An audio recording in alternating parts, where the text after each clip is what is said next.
परिचय। आपके जन्मदिन पर आपके एक दोस्त ने चॉकलेट दी है।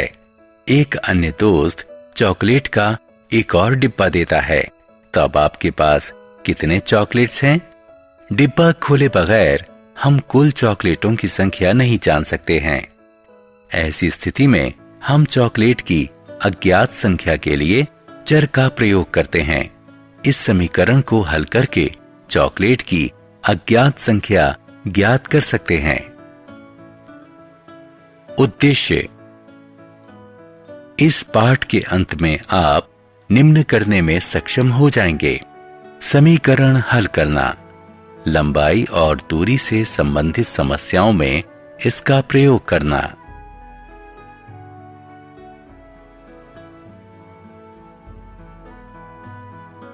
समीकरण एक गणितीय कथन जिसमें दो व्यंजक हों और जिसे समता के चिन्ह से अलग किया हो उसे समीकरण कहते हैं।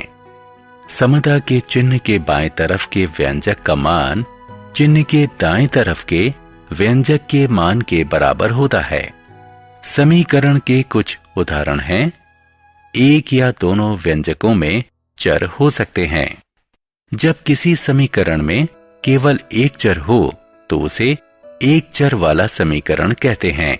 जैसे यदि किसी समीकरण में दो चर हों तो उसे दो चर वाला समीकरण कहते हैं। जैसे रैखिक समीकरण। यदि किसी समीकरण में चर x की अधिकतम घात 1 हो तो इसे रैखिक समीकरण कहते हैं। जैसे दूसरे शब्दों में रैखिक समीकरण में सिर्फ रैखिक बहुपद होते हैं। समीकरण के पक्ष। समता चिन्ह के बाएं तरफ के व्यंजक को LHS और दाएं तरफ के व्यंजक को समीकरण का RHS कहते हैं। LHS और RHS समीकरण के पक्ष होते हैं।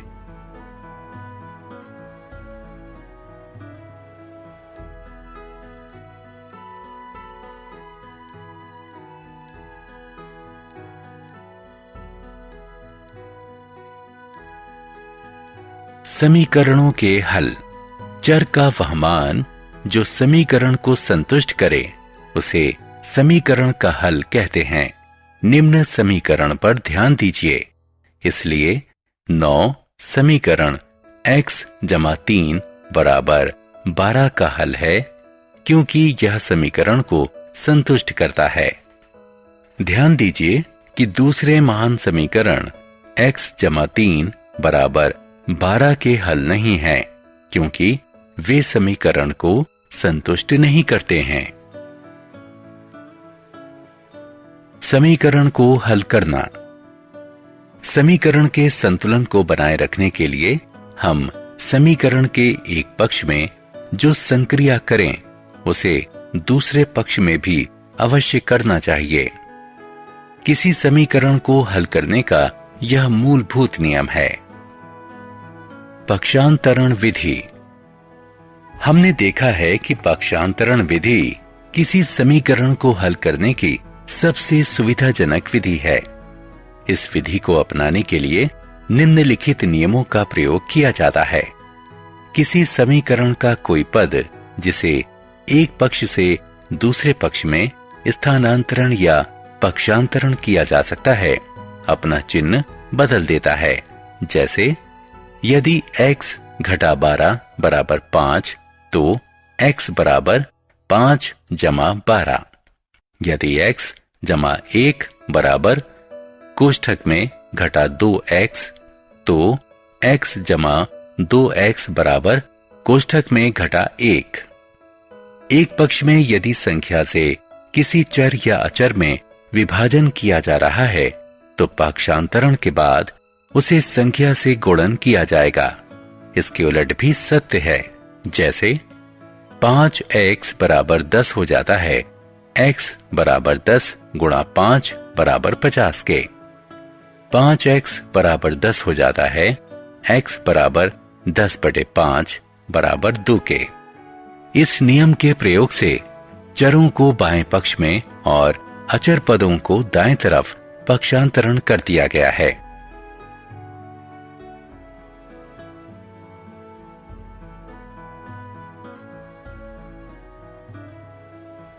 साधारण समीकरण।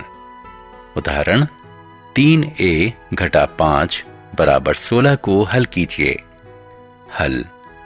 निम्न समीकरण की गणना करने पर हमें प्राप्त होगा a बराबर 7।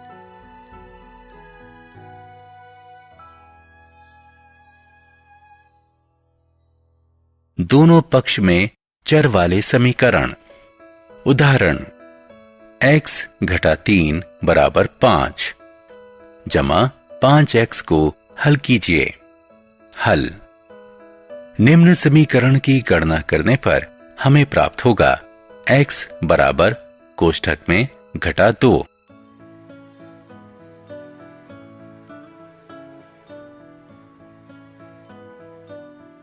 जटिल समीकरण। उदाहरण 1 a बटे 3 जमा 1 बटे 4 बराबर a बटे 2 घटा 2 बटे 5। हल। निम्न समीकरण की गणना करने पर हमें प्राप्त होगा कोष्ठक में घटा 20 a बराबर कोष्ठक में घटा 78। शब्द समस्याएं। उदाहरण 1 एक संख्या दूसरी की आधी है। दोनों संख्याओं का योग 6 है, तो संख्याएं ज्ञात कीजिए। हल। मान लीजिए कि उनमें से एक संख्या x है, अतः दूसरी संख्या बराबर x बटा 2। दोनों संख्याओं का योग बराबर 6। इस प्रकार x जमा x बटा 2 बराबर 6, यानी 3x बटे 2 बराबर 6 या x बराबर 12 बटे 3 बराबर 4। संख्याएं 4 और 2 हैं। जांचें। दोनों संख्याओं का योग 6 है। इस प्रकार उत्तर सही है। शब्द समस्या। उदाहरण 2 किसी भिन्न का अंश हर से 3 कम है। यदि अंश में 1 का योग किया जाए तो हर में 3 की वृद्धि होती है और भिन्न 1/2 के बराबर हो जाता है। असली भिन्न का पता कीजिए। हल। मान लीजिए कि असली भिन्न का हर x है। यदि अंश हर से 3 कम है तो अंश बराबर x घटा 3। असली भिन्न बराबर x घटा 3 बटे x। नए भिन्न का हर बराबर x जमा 3। नए भिन्न का अंश बराबर कोष्ठक में x घटा 3 जमा 1 बराबर x घटा 2। नया भिन्न बराबर x घटा 2 बटे x जमा 3। नया भिन्न हो जाता है 1/2। इस प्रकार कोष्ठक में x घटा 2 बटे कोष्ठक में x जमा 3 बराबर 1/2। निम्न समीकरण की गणना करने पर हमें प्राप्त होगा x बराबर 7। इसलिए चूंकि असली भिन्न x घटा 3 बटे x बराबर 4/7 है। जांचें। असली अंश जमा 1 और असली भाजक जमा 3 होगा, जो कि बराबर होगा 1/2 के। अतः यह समीकरण संतुलित है।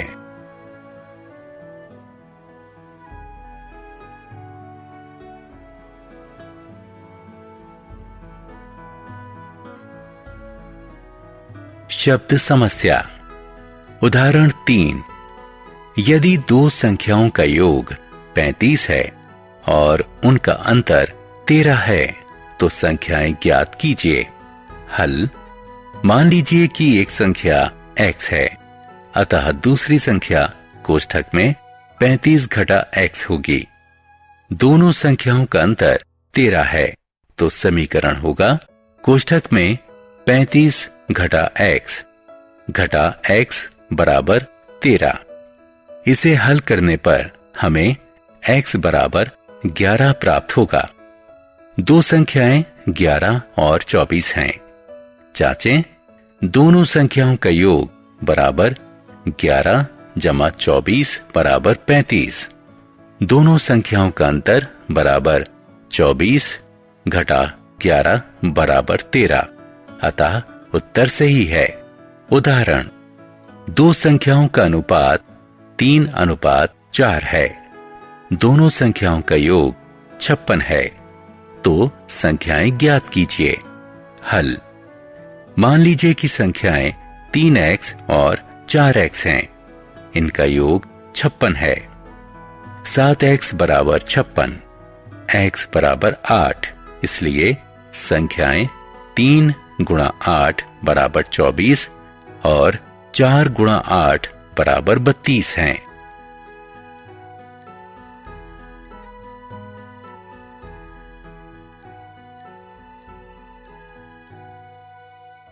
उम्र संबंधी समस्या। उदाहरण 1, अनिल अजित से 9 वर्ष बड़ा है। 10 वर्ष पश्चात अनिल की उम्र उसके 2 गुनी होगी, जितनी उम्र अजित की 10 वर्ष पहले थी।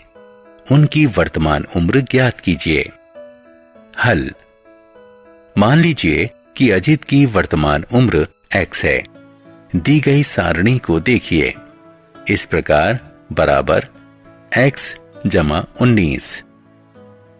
समस्या में कहा गया है कि अब से 10 वर्ष पश्चात अनिल की उम्र उसके 2 गुनी होगी, जितनी उम्र अजित की 10 वर्ष पहले थी। आज से 10 वर्ष बाद अनिल की उम्र बराबर x जमा 19। समीकरण 1, आज से 10 वर्ष पहले अजित की उम्र बराबर x घटा 10। समीकरण 2, अतः इसे हल करने पर हमें प्राप्त होगा x बराबर 39। उनकी वर्तमान उम्र है अनिल बराबर 48 वर्ष, अजित बराबर 39 वर्ष। जांचें, आज से 10 साल बाद अनिल 58 वर्ष का होगा। अजित की 10 साल पहले उम्र थी 29 वर्ष। जांच, 58 बराबर 2 गुणा 29, यहां LHS बराबर RHS, लंबाई और दूरी की समस्या।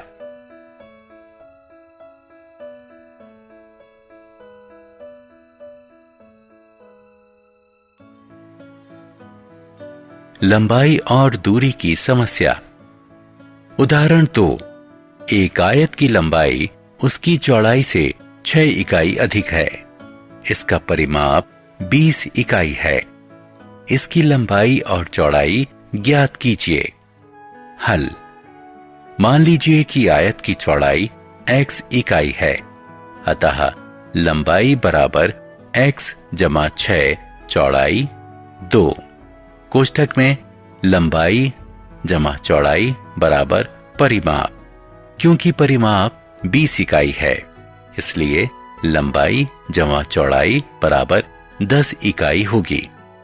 इस प्रकार x जमा कोष्ठक में x जमा 6 बराबर 10 या 2x जमा 6 बराबर 10, इसलिए 2x बराबर 4 और x बराबर 2।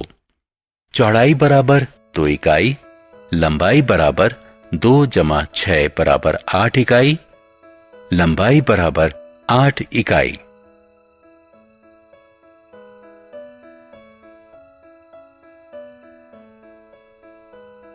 आयु संबंधी समस्या।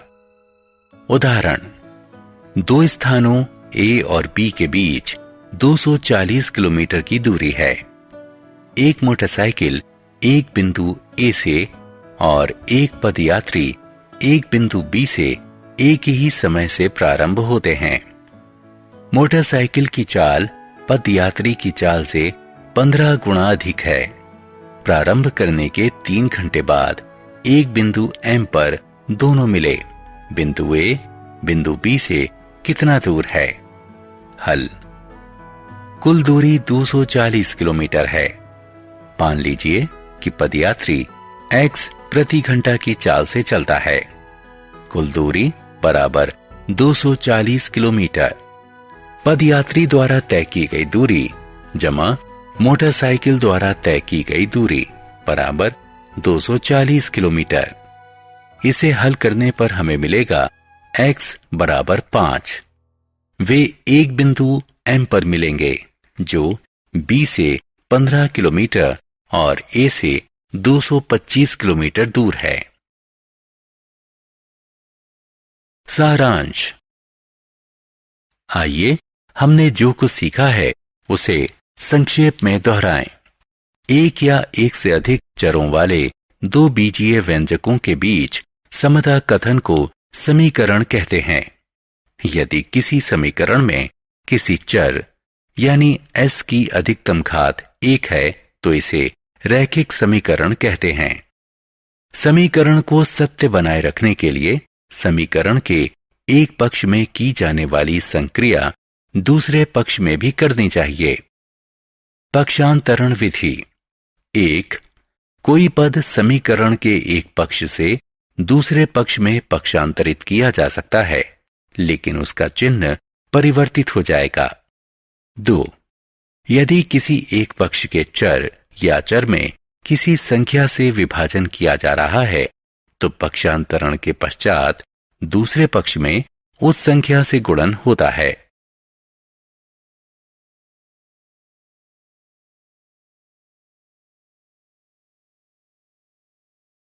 किसी समीकरण को हल करते समय हम निम्न चरण प्रयोग में लाते हैं। अज्ञात को चिन्हित करते हैं, दिए गए तथ्यों को पहचानते हैं, दिए गए संबंधों के आधार पर समीकरण बनाते हैं, समीकरण को हल करके अज्ञात का मान करते हैं,